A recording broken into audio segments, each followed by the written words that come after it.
Hello students, welcome back to my YouTube channel. तो कल हमने एक क्वेश्चन किया था कंटिन्यूस फ्रीक्वेंसी डिस्ट्रीब्यूशन का। तो आज मैं आगे आपको स्टार्ट करने से पहले एक चीज़ क्लियर करूंगा, क्योंकि काफ़ी बच्चों ने मेरे को बोला एक बार फ्रीक्वेंसी का मीनिंग जो है बच्चों को थोड़ा क्लियर नहीं हो पा रहा, डाउट में है। ठीक है, तो मैं एक बार आपको बता दूं फ्रीक्वेंसी के बारे में। फ्रीक्वेंसी सिंपली याद रखिए कि आपकी क्लास में 100 स्टूडेंट्स हैं, ठीक है, और एक टेस्ट हो रहा है आउट ऑफ 50 मार्क्स का। ठीक है, 100 स्टूडेंट्स और 50 मार्क्स का टेस्ट हो रहा है। तो बस इसी एग्जांपल से याद रखना। तो आप प्रैक्टिकली जरा सोच के देखिए कि आउट ऑफ 50 किसी के 30 भी आए होंगे, किसी के 32 भी होंगे, किसी के 0 भी होंगे। ठीक, कुछ मेरी तरह होंगे जिनके 20 भी आएंगे। ठीक है, कुछ इंटेलिजेंट होंगे किन्हीं के 49.5 भी आएंगे। ठीक है, तो अब गौर फरमाने वाली बात यह है कि 30 मार्क्स कितने स्टूडेंट्स के आते हैं। मान लो मेरे 30 नंबर आ गए, तुम्हारे 30 नंबर आ गए, तुम्हारे 4 दोस्तों के आजू बाजू वालों के भी 30 मार्क्स आ गए। तो कुल मिला के मान लो 5 बच्चे ऐसे हो जाते हैं जिनके 30 नंबर होते हैं। और ऐसे 32 नंबर मान लो 20 बंदों के, 20 स्टूडेंट्स के मार्क्स 32 हो जाते हैं। वैसे 0 वाले भी कुछ होंगे, बिल्कुल ही नालायक। तो 0 वाले भी मान लो 5 बच्चे हैं, और 20 वाले जो मेरी तरह होंगे वो मान लो यहाँ पे 30 स्टूडेंट्स हैं। और 49.5 वाले बड़े कम होते हैं, मान लो 2 स्टूडेंट हैं। ठीक है, तो ऐसे करके हमारे पास और भी डाटा होगा, टोटल 100 स्टूडेंट्स का डाटा होगा। तो जब मैं इस डेटा की फ्रीक्वेंसी आपको पूछूं तो यहाँ पे 30 मार्क्स वाले कितने हैं, 5 स्टूडेंट्स। तो इस केस के लिए हमारे पास फ्रीक्वेंसी कितनी हो जाएगी, जिसको हम एफ से डिनोट करते हैं, फ्रीक्वेंसी कितनी हो जाएगी 5। ठीक है, तो नंबर ऑफ स्टूडेंट्स जो कितने मार्क्स लेते हैं वो क्या आती है हमारी फ्रीक्वेंसी। तो होप अभी आपको क्लियर हो गया होगा। देख लो, जैसे 0 इस केस की अगर मैं फ्रीक्वेंसी पूछूं तो 0 मार्क्स लेने वाले कितने स्टूडेंट्स हमारे पास 5। तो इस केस में फ्रीक्वेंसी कितनी हो जाएगी 5। तो अब शायद आपको क्लियर हो गया होगा। तो हम बढ़ते हैं अपने नेक्स्ट पार्ट की ओर। तो कल हमने पढ़ा था कंटिन्यूअस फ्रीक्वेंसी डिस्ट्रीब्यूशन के क्वेश्चन को हमने डायरेक्ट मेथड से सॉल्व किया था। ठीक है, तो आज हम इसको किस मेथड से सॉल्व करेंगे, शॉर्टकट मेथड से। कल आपको बताया था 3 मेथड होते हैं, एक डायरेक्ट मेथड, एक शॉर्टकट मेथड और तीसरा स्टेप डेविएशन मेथड। तो आज हम कौन सा करेंगे, शॉर्टकट मेथड। पहले इस मेथड के लिए आगे बढ़ने से पहले इसका फॉर्मूला आप याद कर लो। इसका फॉर्मूला एक अलग से फॉर्मूला है। एक्स बार क्या आता है हमारे पास, अरिथमेटिक मीन। एक्स बार किसके बराबर होता है, a plus summation of f d upon summation of f. ठीक है, ये फॉर्मूला आपको समझना बहुत जरूरी है। अच्छा, अब यहां पे ए क्या है हमारे पास, एज्यूम्ड मीन। ठीक है, आपको मैं मतलब बताऊंगा सभी के। एफ तो आपको पता है, मुझे लिखवाने की जरूरत भी नहीं है। अब एफ के हमारे पास फ्रीक्वेंसी, ठीक है, और डी के हमारे पास डेविएशन। देखो, 2 ही वर्ड यहां पे नए आए हैं। डी क्या है हमारे पास, डेविएशन, किससे, फ्रॉम एज्यूम्ड मीन। ठीक है, इसका मतलब क्या, अब एज्यूम्ड मीन से पहले मैं आपको, अच्छा एज्यूम्ड मीन बता दो। फ्रीक्वेंसी तो आपको पता ही है, एज्यूम्ड मीन क्या हमारे पास। अब जब मैं आपको इसका क्वेश्चन करवाऊंगा तो क्वेश्चन एक टेबुलर फॉर्म में होगा, तो मैं उसमें आपको समझाऊंगा एज्यूम्ड मीन क्या है हमारे पास। ठीक है, चिंता मत कीजिए, एज्यूम्ड मीन आपको आपको मैं अच्छे से समझाऊंगा। एज्यूम्ड मीन, अभी डेविएशन को समझने के लिए एज्यूम्ड मीन मान लो हमारे पास 50 है। ठीक है, तो हमारे पास 50 हम मान लेते हैं, एज्यूम्ड मीन हमारे पास कितना है 50। तो डेविएशन फ्रॉम एज्यूम्ड मीन का मतलब बताने से पहले आपको ये जानना होगा डेविएशन का मीनिंग क्या होता है। ठीक है, डेविएशन का क्या मीनिंग होता है हमारे पास। डेविएशन का इंग्लिश में जो मीनिंग करें कि अपने, जैसे आपने भी कई बार सुना होगा कि ये बंदा अपने पास से डेविएट हो चुका है। ठीक है, अपने पाथ से डेविएट हो चुका है, मतलब उसको जिस रास्ते पर जाना था वो वहां से डेविएट हो गया। मतलब ये कोई रास्ता है, एक बंदा यहाँ से जा रहा है, ठीक है, उसको जाना था यहाँ पे सीधे, यहाँ से एक मोड़ है, उसको जाना था, सीधे जाना था, लेकिन कुछ साथियों ने उसको अपनी तरफ बुला लिया, तो ये क्या हो गया, अपने पाथ पर जाने के बजाय ये किसी और पाथ पे चला गया, मतलब अपने पाथ से डेविएट हो गया। ठीक है, डेविएट का मतलब समझो ना कि अलग हो जाना वहां से। तो डेविएशन का अगर आपको मीनिंग समझ में आ गया तो ये डी समझना कोई बड़ी बात नहीं है। अब यहाँ पे एज्यूम मीन है, एज्यूम मीन मान लो हमारे पास ये सीधा रास्ता जो है हमारे पास, इसको हमने क्या नाम दे दिया, 50 दे दिया। अब जाना था इसने 50 की ओर, ठीक है, तो इसकी वैल्यू हमारे पास क्वेश्चन में समझाऊंगा। मान लो हमारे पास एक्स की वैल्यू जो आएगी, एक एक्स यूज होता था हमारे पास, ठीक है, एक्स मान लो हमारे पास 30 है, एक्स की वैल्यू मान लो सपोज कर लो 30 है, तो उसके लिए डी कैसे निकलेगा, जाना था 50 पे, चले गए कहाँ पे, सॉरी सॉरी, डी कैसे निकलेगा, जाना था 50 पे, ठीक है, गए कहाँ पे 30 पे, तो 50 से कितना डेविएट हुए, ठीक है, तो 50 से 30 में से हम 50 निकालेंगे तो कितना आ जाएगा हमारे पास 20, ठीक है। तो डी निकालने का अगर मैं आपको सिंपल सा फॉर्मूला बताऊं तो डी निकालने का फॉर्मूला क्या है हमारे पास, एक्स माइनस कैपिटल ए, ठीक है। ए क्या होगा हमारे पास यहाँ पे, एज्यूम्ड मीन, ठीक है, ये समझ के तीन ही चीजें याद करनी है इसमें। ए एज्यूम्ड मीन, क्वेश्चन में आपको अच्छे से बताऊंगा इसे। डी आपको डेविएशन का मीनिंग मैं बता चुका हूं, तो आगे आप क्वेश्चन की तरफ बढ़ते हैं डायरेक्ट। तो ठीक है, ये रहा हमारे सामने क्वेश्चन। तो किस फॉर्म का क्वेश्चन है ये, 0 से 10 इंटरवल किस किस के बीच में हमारे पास, 0 से 10, 10 पे छोड़ा और यहाँ पे 10 से स्टार्ट हो गया, तो 10 से 20, 20 से 30, 30 से 40, 40 से 50, ऐसी सो ऑन अप टू 90 से 100। तो ये 10 पे खत्म कर रहे हैं और 10 से शुरू हो रहा है, 20 पे खत्म कर रहे हैं 20 पे शुरू हो रहा है, ठीक है। इसका मतलब ये किस फॉर्म का क्वेश्चन है, कंटिन्यूअस फ्रीक्वेंसी डिस्ट्रीब्यूशन का। और ये क्वेश्चन मैंने कोई नया क्वेश्चन नहीं लिया, कल वाला क्वेश्चन ही लिया हुआ है, ठीक है। तो कल वाला क्वेश्चन ही क्यों लिया मैंने, क्योंकि हमने कल डायरेक्ट मेथड से भी सॉल्व किया और आज हम शॉर्टकट मेथड से भी सॉल्व कर रहे हैं। तो देखेंगे दोनों से आंसर मैच होता है हमारा या नहीं होता, ठीक है। तो कल की तरह हम इसको भी हम टेबुलर फॉर्म में, सिंपलर फॉर्म में लिख लेते हैं। टेबुलर फॉर्म में हम इसलिए लिखते हैं कि हमारा जो क्वेश्चन था वो थोड़ा सा इजी हो जाता है, ठीक है। तो यहाँ पे मैं क्या लिख दूंगा, क्लास इंटरवल, तो मैं आपको डायरेक्ट टेबल ही बना के बताता हूँ, मिड वैल्यू, ठीक है, मैं आपको डायरेक्ट टेबल ही बना के बता देता हूँ। तो देखो मैंने कुछ नहीं किया, मैंने इसमें ज़्यादा कुछ नहीं किया, कल भी आपने ऐसे ही टेबल बनाया था। तो एक कॉलम मैंने क्लास इंटरवल का बना लिया, एक कॉलम मैंने मिड वैल्यू का बना दिया, कल भी आपको बताया था मिड वैल्यू निकालना सिखाया था। ये एफ आप अब तक जान ही चुके होंगे, ये क्या है, फ्रीक्वेंसी। और ये क्या है हमारे पास, डी जो अभी मैंने बताया, डेविएशन। डेविएशन का फॉर्मूला क्या था हमारे पास, एक्स माइनस ए, ए इसमें क्या था, एज्यूम्ड मीन। अच्छा, फॉर्मूला क्या था हमारे पास मीन निकालने का, summation a plus summation of f d whole divided by summation of f, ठीक है। समेशन का मतलब मैंने आपको बताया हुआ है कि जब हम सारी क्वांटिटीज का सम कर देते हैं तो हम शॉर्ट में क्या लिख देते हैं उसे, समेशन, ये साइन डाल देते हैं हम, ठीक है। ये वाला साइन क्या होता है हमारे पास, समेशन,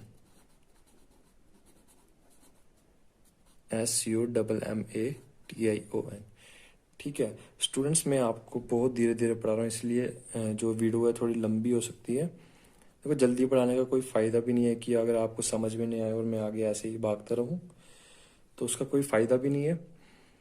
तो देखो हम मिड वैल्यू, आपको पता ही है मिडिल वैल्यू निकालनी है, तो 0 और 10 के बीच की मिडिल वैल्यू कौन सी होगी, कल भी मैंने आपको बताया, अब मेरी प्रीवियस वीडियो में आप देख सकते हो। तो मिड वैल्यू यहाँ पे कितनी हमारे पास 5 आ जाएगी। 10 और 20 के बीच की मिड वैल्यू कितनी आ जाएगी, 15। ठीक है, जिसको ये नहीं पता वो मेरी इससे पहले वाली वीडियो जाके देख सकते हैं, स्टैटिस्टिक्स पार्ट 2 की। वहाँ पे अच्छे से मैंने ये समझाया हुआ है। अच्छा, 20 to 30 के बीच में 25, 30 to 40 के बीच में 35, 40 to 50 के बीच में 45 मिड वैल्यू होगी, 50 to 60 के बीच में 55। ऐसे ही मैं बाकी भी लिख दूंगा।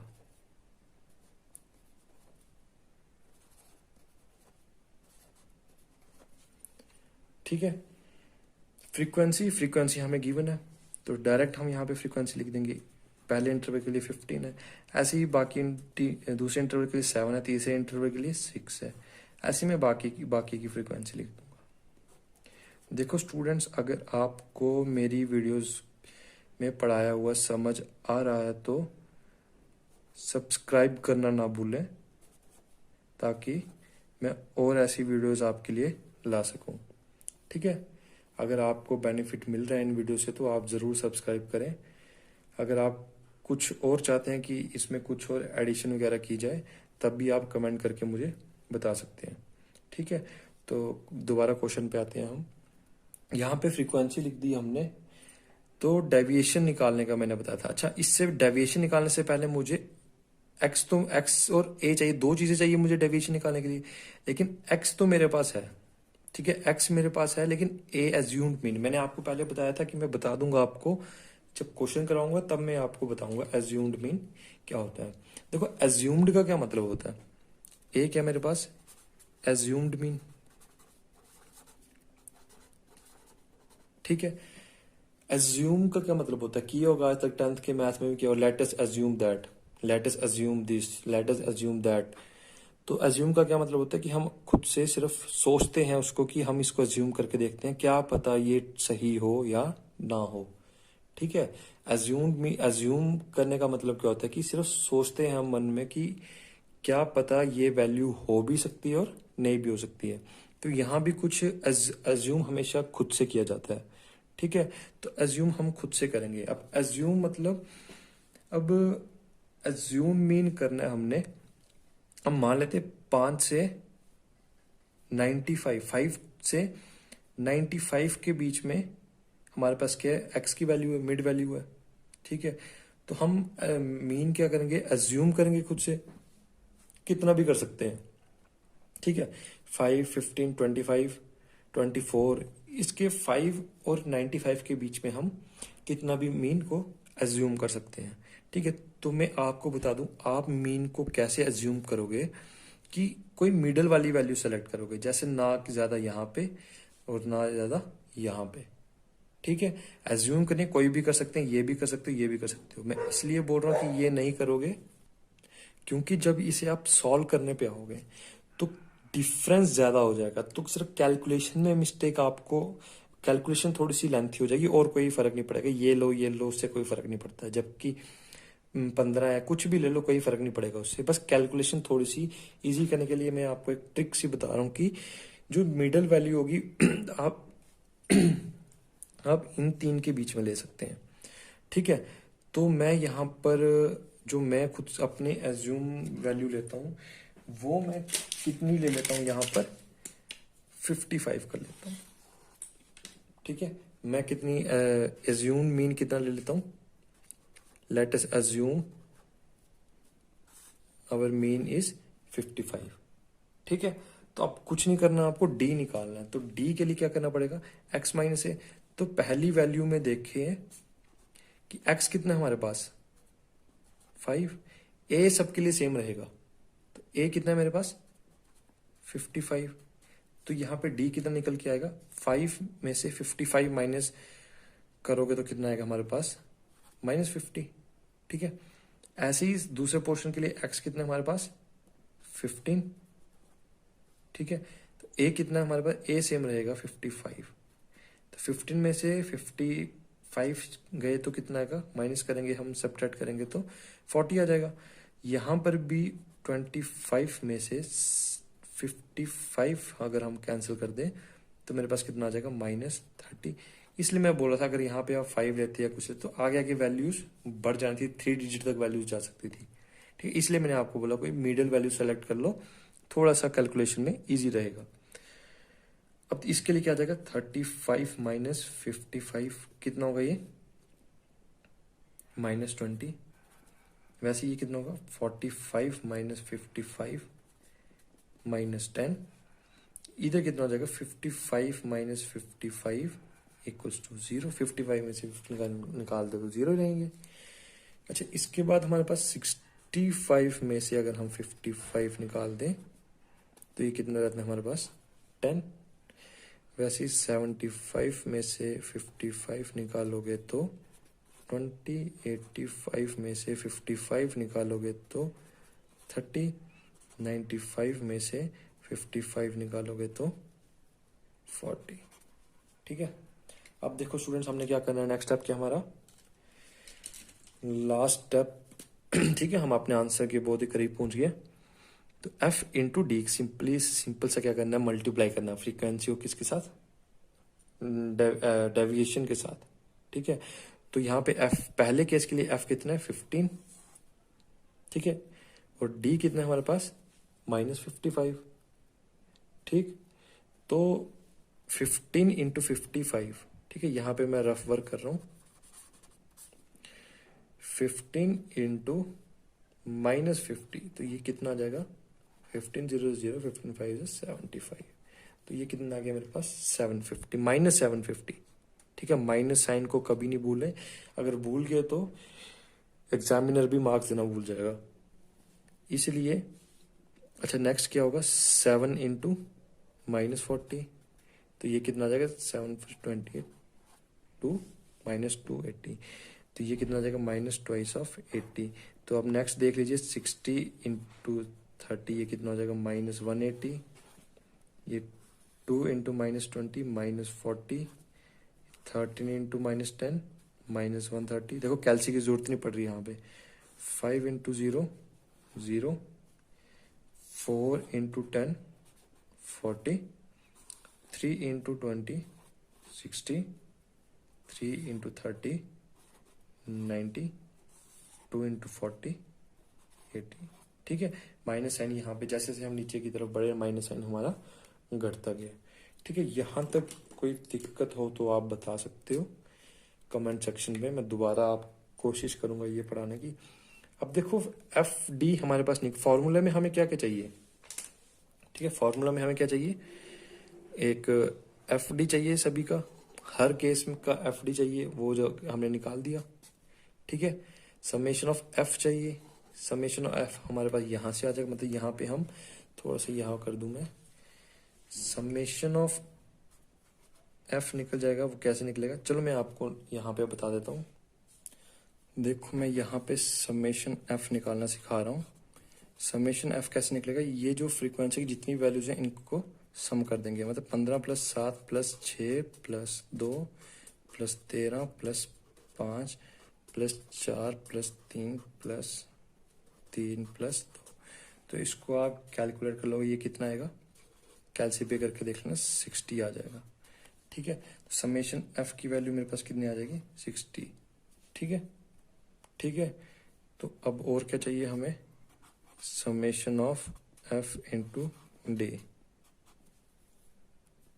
तो ठीक है, मैं यहाँ पे ये जो एफ इंटू डी, इसकी सारी वैल्यूज को प्लस कर दूंगा। अब ये ध्यान में रखना, माइनस साइन को नहीं भूलना, प्लस -280 प्लस -180 प्लस -40। अच्छा, यहाँ पे जगह नहीं है मेरे पास, plus -130 plus 0 plus 40 plus 60 plus 90 plus 80। ठीक है, तो ये कितना आ जाएगा, ये बन जाएगा हमारे पास, इसको कैल्शियम में अगर हम सॉल्व कर लेंगे तो ये आ जाएगा हमारे पास -1110। ठीक है, समेशन ऑफ एफ डी कितना आ गया मेरे पास, -1110। तो ये कितना आ जाएगा मेरे पास, summation of f into d equals to -1110। ठीक है स्टूडेंट, सब्सक्राइब करना ना भूलें। अगर आपको वीडियो पसंद आ रही है तो कमेंट करके भी बताएं कि वीडियो कैसी लग रही है। तो ठीक है फ्रेंड्स, हमने ये दो वैल्यूज तो निकाल ली। अब क्या करना है, सीधे फॉर्मूला में इन वैल्यूज को पुट कर देंगे। तो कर दीजिए, फॉर्मूला क्या है हमारे पास, ये रहा फॉर्मूला।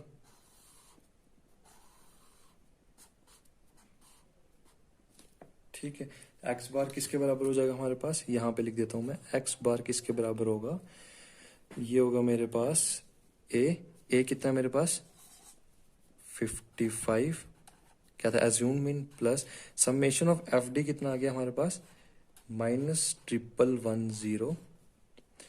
इसको डिवाइड किससे करना है, summation of F, summation of कितना हमारे पास 60। तो आप इसको अगर हम सॉल्व कर देंगे तो इधर से एक जीरो कट जाएगा, 3 2 जा 3 3 जा 9, 21 3 7 जा 21। तो ये कितना हो जाएगा 55 माइनस 37 डिवाइडेड बाय 2।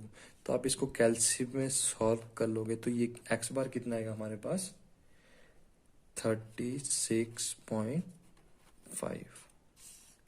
ठीक है, तो जो हमारा फाइनल आंसर रहेगा वो क्या रहेगा हमारे पास 36.5। तो जो कल हमने क्वेश्चन निकाला था यही सेम क्वेश्चन था डायरेक्ट मेथड से, तो उसका आंसर कितना आया था हमारे पास 36.5। देखो नाम तो है इसका शॉर्टकट मेथड, ठीक है, नाम है इसका शॉर्टकट मेथड, लेकिन डायरेक्ट मेथड से भी मुझे तो लंबा ही लगा। डायरेक्ट मेथड सबसे इजी मेथड था, तो लेकिन करने तो आपको सभी पड़ेंगे। तो इसलिए जो आज की वीडियो थी वो आपके पास शॉर्टकट मेथड के ऊपर थी। तो उम्मीद करता हूँ कि आप सभी को समझ में आया होगा। तो कमेंट करके ज़रूर बताएं कि वीडियो कैसी लगी। अच्छी होगी तब भी कमेंट करिएगा, नहीं होगी तब भी मेरे को बताइए कि नेक्स्ट वीडियो आनी चाहिए या नहीं आनी चाहिए। तो बने रहिए और सब्सक्राइब करते रहिए। Thank you and have a good day.